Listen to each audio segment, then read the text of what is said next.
Yo, what's up, guys? Back at it again here on the Fire Sports Pod, where everything we do here is fire. So let's get right to our show for you today. So we got some good segments. We're going to go over the top 10 NFL teams upcoming to this season. We're going to go over the top 10 NBA teams coming up this season, and we're going to go over the top 10 hockey teams for this season. And then we'll get to a new rule that has been in place for the NBA season. Just a couple days ago, they put in for flopping. So we will get to that as our last segment on today's show. But let's get right to the top 10 complete teams for the 2023-2024 season for the NFL. So I'm going to tell you guys the top 10 for what the NFL says, and then I'm going to tell you my personal top 10. So as number one, we got the Philadelphia Eagles. They came up short in the Super Bowl. But they basically reamped their whole defense by getting the whole team from Georgia's defense on their roster in this year's draft. So not only they have the MVP runner-up Jalen Hurts at the helm. He's a fantastic quarterback. You got A.J. Brown, Devontae Smith, Dallas Goedert, Jason Kelce as the offense. Jason Kelce as the offensive line, basically the leader of that offensive line. Got Miles Sanders. They lost Miles Sanders, but I mean they're a complete team. And to be honest, for me, I would have them at number 2, behind this team, which is the Kansas City Chiefs. They are the defending Super Bowl champs. They have the Patrick Mahomes, which is he is the best quarterback in the NFL right now.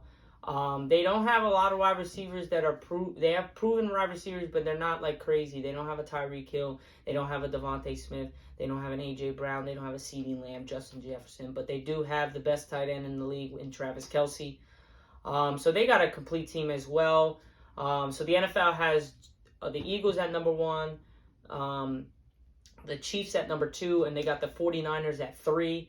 The only reason why I would have them a little bit lower is because we don't know who's starting at quarterback for them. Other than the quarterback position, they are fantastic on both offense and defense. They have George Kittle, they have Deebo Samuel, they have Christian McCaffrey, and then they got that defense with Bosa, and they're just freaking monsters on that defense. So that's at 3, and number 4 they got the Cincinnati Bengals.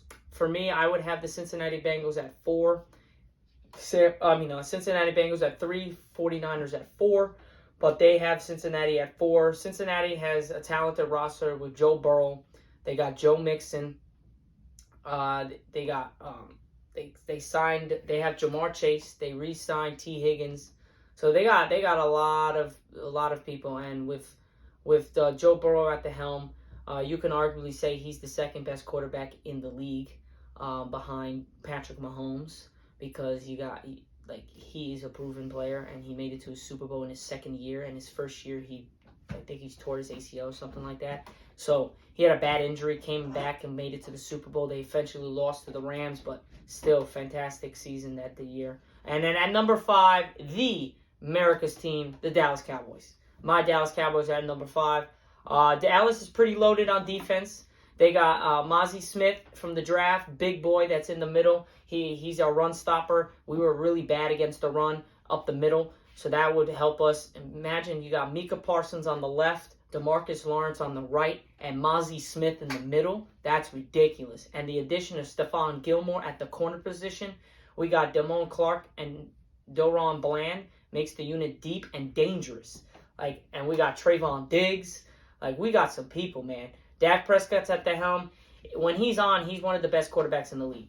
When he's off, he's one of the worst quarterbacks in the league. So let's hope that this season he becomes one of the best quarterbacks in the league, because we really need him to be one of the best quarterbacks in the league to make our push for the Super Bowl and a long run in the playoffs. But if he is what he was last year, shell of himself, throwing 15 interceptions to lead the NFL and also missing 5 games, then we ain't going to be doing so hot coming to the end of the season. But we do have our backup, Cooper Rush, which is a reliable backup, and I'm so happy that we kept him, because he was really big for us last season with Dak going out. He went 4-1 in his games that he started, only losing to the best team in the NFL at that time, which was the Eagles, and he only lost by 9. and he was down by 2 with 4 minutes left and throws a pick because Graham smashes him. He has 1 second left. It's a touchdown for CeeDee Lamb, and we're only down by 2 with 3 minutes left. I like our chances on our defense to stop the Eagles. But that was last year. We're coming on to this year, so hopefully we don't have that position and Dak can play a full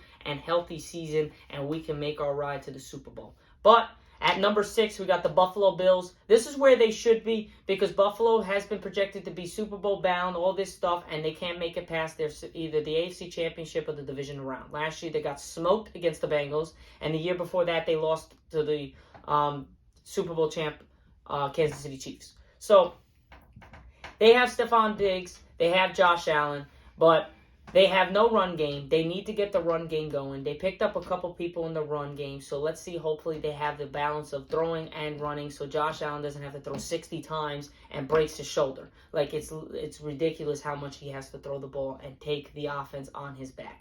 But at number 7, we have the Baltimore Ravens. They did re-sign Lamar Jackson. They signed Odell Beckham Jr. They got Zay Flowers, Nelson Aguilar are healthy to return for Rashad Bateman. Don't help things. So they have some great talent on the offensive and defensive position. They got J.K. Dobbins, Gus Edwards, and Justin Hill. They have 3 running backs, Marcus Peters, Marlon Humphrey, Kyle Fuller. So they can bring back these guys. So we'll see if they do. At number 8, we do have the New York Jets. They are in a position they can either be at 7 or they could be at 8. I will let you guys know what my top 10 are off of this. But I like the New York Jets around 7 or 8. They need to prove something. Aaron Rodgers needs to prove that he's still Aaron Rodgers. And if he does a bad year like he did last year, then basically the Jets should have pushed more for Lamar Jackson instead of getting an old man in Aaron Rodgers. But I'm hoping for the Jets' sake that Aaron Rodgers becomes Aaron Rodgers. And now I'm so happy to see that Aaron Rodgers is not in NFC and he doesn't have to mess with the Cowboys. So that's a good thing. We don't have to see him until the Super Bowl. So I'm happy about that. But other than Aaron Rodgers as a question mark because of his health, his age, and what happened last year. Other than that, they have a freaking monster roster. They got Alan Lazard, Randall Cobb, Mecole Hardman, Denzel Mims, Corey Davis, Michael Carter, Israel, Zonovan Knight, Breece Hall. Like, Jesus Lord. You don't forget about the cornerback. Like, they have a lot of people, man. And they're going to be really good coming this season. But we will see. Hopefully they pan out. Now, at number 9, they have the Seattle Seahawks. Geno Smith came off a career year last year. I think he could do what he got to do. He's got the wide receivers. He's got DK Metcalf, which is a freak. You got Tyler Lockett, which is another monster. Like, he's ridiculous. So you got a lot of people. Bobby Wagner's still there. So that's what's going to be good to see for... a little heavy at linebacker, but the return of 8-time Pro Bowl Bobby Wagner is a reason to be hopeful for that defense. The Legion of Boom 2.0 status, but there's a lot to like about the potential of the top cornerbacks. Tariq Woolen, Devon Witherspoon, Kobe Bryant, Mike Jackson, Quandra Diggs, Jamal Adams, and Julie Love. That's a freaking hell of a secondary right there. And then at number 10, we're ending this with the Chargers. Justin Herbert is proven. He just got to get back past that freaking that wild card round because he's a hell of a talent. Just Mike Williams and Keenan Allen have to stay healthy along with Austin Eckler. They all 3 have to stay healthy. If they all 3 stay healthy, they'll be perfectly fine. They got Khalil Mack. People forget he got Joey Bosa and Khalil Mack on both sides of the ball on defense. That Khalil Mack 3 years ago was one of the best rushing the passer behind I think Aaron Donald. So they have a team right here. But from now on, that's our top 10 from the NFL standpoint. I'm going to let you guys know my top 10. So at number 1, I got the Kansas City Chiefs. At number 2, I got the Philadelphia Eagles. And I am a Cowboys fan, but I'm not going to be biased. Number 1 is the Kansas City Chiefs. Number 2 is the Philadelphia Eagles. Number 3, I would actually have the Bengals at number 3 because they have no question marks really. I would have the 49ers at 4, only reason because of the Brock Purdy situation. You don't know who's starting at quarterback or Terrence Lance. So we don't know. There's 4 right there, and at 5 we got Dallas. Keeping Dallas at 5. 6, I like actually Baltimore at 7, and I would have Josh Allen and the Bills to go to 6. I mean, my bad. So I would have the Baltimore Ravens to be at 6 and Josh Allen to be at 7. Just because they're just not proving themselves. I know OBJ's there, but Lamar Jackson, if he stays healthy, he's going to be a hell of a talent. And then at number 8, I would keep the Jets at number 8, right behind the Bills at 7. At number 9, I'm sorry, but I'm putting the Chargers at 9. And I'm taking the Seahawks out of the top 10. I think who belongs in the top 10 are the Jacksonville Jaguars. Mark my words, Jacksonville is going to be a freaking monster next year for the NFL. A lot of teams in the AFC are going to be scared to play Trevor Lawrence and that Jags offense plus that defense. They showed their grit and their will to win. Last year in the wild card, they were down, I believe, 30-0 to the Chargers, came all the way back and won the game 31-30. Like, who actually does that? Like, that's ridiculous. So, for me, I think the Seahawks are at 11, right outside the top 10. Just because I know Trevor Lawrence, I like the way the kid plays. I know Geno Smith had a career year, but that's if he can bring that back. So, we will see. But I got number 8, Jets. Number 9, Chargers. Number 10, Jacksonville. 11, if you want to put an 11, I would put the Seahawks at 11. But, guys, that's it for the top 10 NFL teams per the NFL and per what I think. Now, you guys let me know what you guys think on the top 10 teams in the NFL heading into next season. Now, let's get to the top 10 NBA teams for this upcoming season. Now, as you guys can see, we do have a lot of teams that are good this year coming in. But at number 1, should not be a freaking any problem with this. Denver Nuggets at number 1. Okay, I can take that. Boston Celtics at number 2. I would go with that for right now. But we'll see once the start of the season goes up. But I think Boston is still most a complete team, especially adding Kristaps Porzingis. You got Jaylen Brown, Jason Tatum, Kristaps Porzingis as a big 3. That is a trio that's going to wreck the NBA this year. And Denver's got Jamal Murray, Michael Porter Jr., and Nikola Jokic, the reigning 2-time MVP, Finals MVP, and just won a championship. So top 2, I think, are set. Those are my top 2. Miami at 3. I'm sorry, but they yes, they made it all the way to the finals.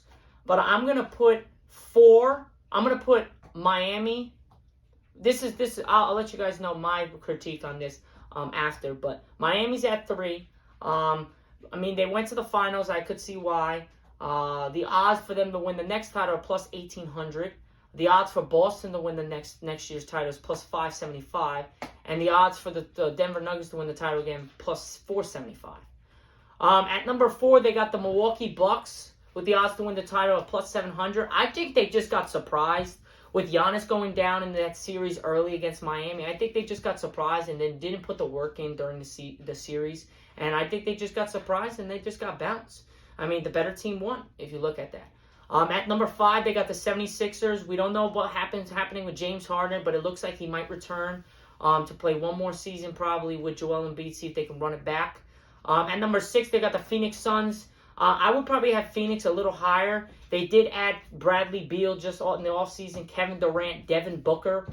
That's a trio that's ridiculous. They also signed Bol, which is a ridiculous. He's a 7'4" dude that's a monster. He played on the Magic. He was really good. He just wasn't on a good team. So I would have them a little higher, but I'll let you know what position I have them. At 7, my LA Lakers, let's go. I like this position for us. We have a plus 1,200 to win the title next year. Prior to being swept by Denver in the conference, the Lakers reeled off 18 wins in their previous 24 games from the end of the regular season through the play-in tournament and the first 2 rounds of the playoffs. a 750 winning percentage, better than Milwaukee's NBA best mark of 707 for the entirety of the 2022-2023 regular season. Was that enough of a sample size to convince LA to run it back with the same core, or will the offseason bring more roster upheaval? Well, we did sign D'Angelo Russell. We re-signed Austin Reeves. We re-signed Rhea Hachimura. We got Gabe Vincent from Miami. That was a big pickup. We got Jackson Hayes from the Pelicans. That was another monster pickup. LeBron is coming back. He said in the ESPYs he's coming back. Got AD still there. We got a talented roster, man. Jared Vanderbilt's back with us. We got a really talented roster where I think we can go far. But we got to see. But this is looking like a good team right here, and I think we're not going to be like crazy monsters and maybe not number 1 seed, but we're going to be in that top 5, I believe, by the end of the season, and that's going to be really good for LeBron. He doesn't have to go through play-in tournaments or whatever, but we got to make sure we win and we do it well. Memphis is at 8. They got bounced by the Lakers. I think they're not even going to be in the playoffs next year because Ja Morant's out for 25 games of the season because of the gun violation that he had earlier during the summer with putting a gun on Instagram Live. So I don't think he's going to be, I don't think because of that, 25 games, that's almost a quarter of the season. I don't think that's really going to be good for the Memphis Grizzlies. They lost Dylan Brooks even though he sucked, but he was their defensive anchor, like really to get them guys get it up. And Jaren Jackson, of course, is the defensive anchor, but Dylan Brooks is the guy that talks the crap and hopefully like gets the team going. So he's gone.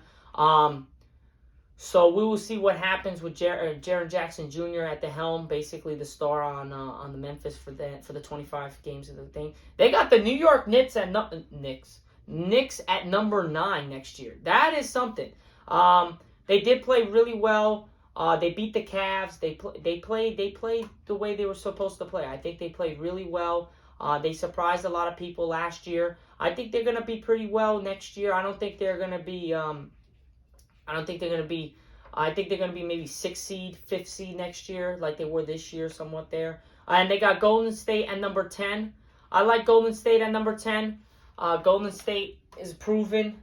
They got rid of Jordan Poole, but they got this kid in the draft that's literally just like Jordan Poole, and I think he's a little bit better.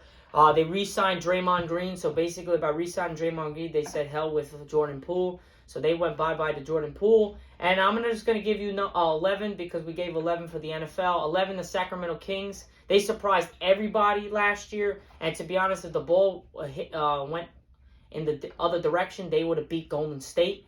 But what hell of a series between Golden State and the Sacramento Kings. But next year, Sacramento is going to be really good. And I can't wait to see them upcoming next year. But my top 11 for the upcoming year for the NBA, I got Denver at number 1, like we said. I got Boston at number 2. I got Milwaukee at 3. I got Miami at 4. I got I got Phoenix at 5. I got Philly at I'm going to go the Lakers at 6. I got Philly at 7 just because they're inconsistent all the time. And then I got the Warriors actually going to jump to 8 other than 10. I got the Warriors at 8. I got Memphis at I would go Sacramento at 9. So I would have the top 5, the top last 6 for the NBA. I got Suns at 5. I got the Lakers at 6. I got the Philadelphia 76ers at 7. I got the Warriors going to 8. I got Memphis dropping down to 9. And I got the Sacramento Kings making the top 10. I got the Knicks going 11. I'm sorry, Knicks fans, but that's the real deal for me. I think they're not going to be crazy good, but you never know. They might surprise us again. But other than that, guys, that's pretty much it for the top 10 complete teams in the NBA coming into next year and what the ESPN's saying and what my thoughts on it. Let me know what you guys think about those top 10 teams and then see if I have to change or what's your opinion on them. But let's go to hockey, the NHL top 10 teams coming up for this year. So, at number one, no one can really bother with that one. Golden Knights are at number one. They're defending Stanley Cup champs, so I'm not going to move them.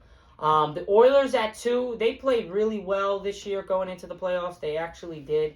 They had a couple games that could have went either way. If the puck went the other direction, they would have won the series. So who knows? They got the Oilers at 2. This is CBS, coming from CBS. We got 1 Golden Knights, 2 Oilers, 3 Avalanche. We got the 4 as the Devils. 5 are the Hurricanes. 6 are the Stars. 7 are the Panthers. 8 are the Bruins. 9 are the Kings. And 10 are the Rangers. And the 11th is the Maple Leafs. So from my standpoint of what I think the top 10 are going to be, I got the Golden Knights at 1. I'm sorry, forget the Oilers. I got the Panthers at 2. The Panthers showed so much fight and grit coming from the 8th seed all the way to the thing. And if the puck went the different direction, they could have beat Golden Knights. They were in every game but one.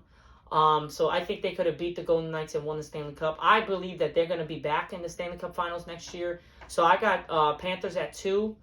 I'm actually going to go, I'm sorry with the Avalanche, I'm actually going to go Devils at 3. I like the Devils at 3. Even though I hate the Devils, I got to admit they did come off really well last year, and they did beat my Rangers, so I got to put them at 3. I'm going to put the Avalanche lower than 4, and the Hurricanes drop it down. I'm going to put the, actually, you know what? Nah. I'm going to put the Bruins. So I got the Golden Knights at 1, the 2 are the Oilers, 3 are the Devils, 4 I got the Bruins. The Avalanche and the Hurricanes are going to go lower. I just don't feel confident with both of those teams. I'm going to put my Rangers at 5. At 6, I'm going with the At 6, I'm going to go with the Avalanche. And 7, I'm going to go with the Hurricanes. With the Stars, I got the Stars going 8. And I got the LA Kings staying at 9. And I think I got the Maple Leafs going to 10. So that leaves me with, so we got the Golden Knights at 1. We got the Oilers at 2. The Devils at 3. Who did I move to 4? The Bruins at 4. We got the Rangers at 5. The Hurricanes at 6. And I would go 7 Stars. Oh! That's what I messed up. My bad, guys. So we got the Golden Knights at 1. We got the Panthers at 2. Not the Oilers. My bad. I messed up on that. The Panthers at 2. We got the Devils at 3. I'm going to go with the Bruins at 4. And I'm going to go with the Rangers at 5. And then right behind them are 6, the Oilers. Then I got the 7th seed, the Stars. The 8th seed, the LA Kings.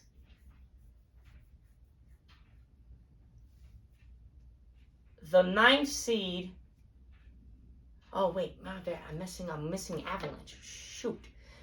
So, damn. Man, I'm messing up on this one. So, this is confusing because I'm going back and forth, guys. I don't know. What do you guys think in the comment section? Give me what you guys think of the top 10, top 11 NHL teams coming into this year. But for me, I got let's go back on this. Got number 1 Golden Knights, number 2 Panthers, number 3 Devils, 4 Bruins.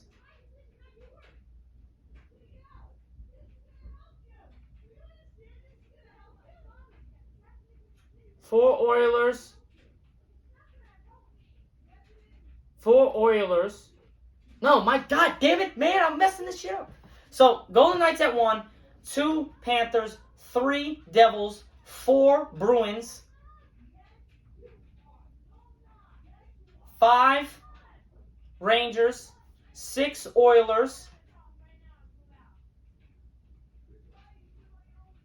7 Avalanche, 8 Stars, 9 Kings, 11 Maple Leafs. 10 Maple Leafs. And then we're going to go with The Hurricanes, I don't know. That's my top 10 right there, guys. I'm mixing up one team, but that's my top 10.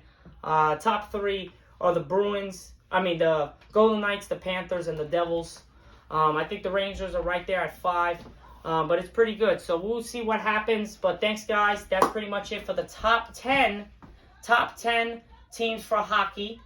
And then now we're going to go into the new rule that is coming into the NBA for flopping wise. So what they're saying is the flopping penalty will be assessed by game officials when they perceive a physical act intended to cause a foul on another player. So basically trying to just flop on an offensive foul when they take a charge. The offending player will be charged one unsportsmanlike technical foul, which means it won't count towards an ejection, but the opposing team will be awarded one free throw. So basically meaning that when you take like a charge and you flop like this, they'll give you a technical foul, but it won't cause for an ejection, so you won't have one. And if you get an actual technical foul, you'll be ejected. And then you actually have one technical foul, and then you would have to get a second one to be ejected. So that's not bad. From my understanding before this, I thought it was because of once you get that, that's a technical foul. So if you get another tech, you're ejected. But that's not the case. So to be honest, do I think it helps the NBA so that there's no flopping? Yes, but at the same time, people teach flopping. People teach how to sell the charge. People teach how to get the offensive foul call going the other way. But do I think it will be better off for the NBA? Yes and no, because it's a judgment call, making a judgment on a charge or a flop. It's really not a set call. It's a judgment call. So if the judgment call is, took a charge, going the other way, that's the judgment call. But a lot of people could say, well, he was moving. Well, he wasn't in his right position. That's a blocking foul. So then that's when they get technical foul, one free throw, and that's pretty much it. But yeah, that's a little weird, guys. What you guys think about that? Let me know in the comment section what you guys think about the flopping call, the new rule now on the penalty for flopping. Please let me know what you guys think. But other than that, guys, that's pretty much it for my show for you today on YouTube, on the Fire Sports Pod. I appreciate all the support. Keep giving me those likes and those follows. And I will talk to you guys next week on Friday. I will be down the shore, so we'll be getting you guys from down the shore. Appreciate you guys all. And that's it for my show today. Peace out.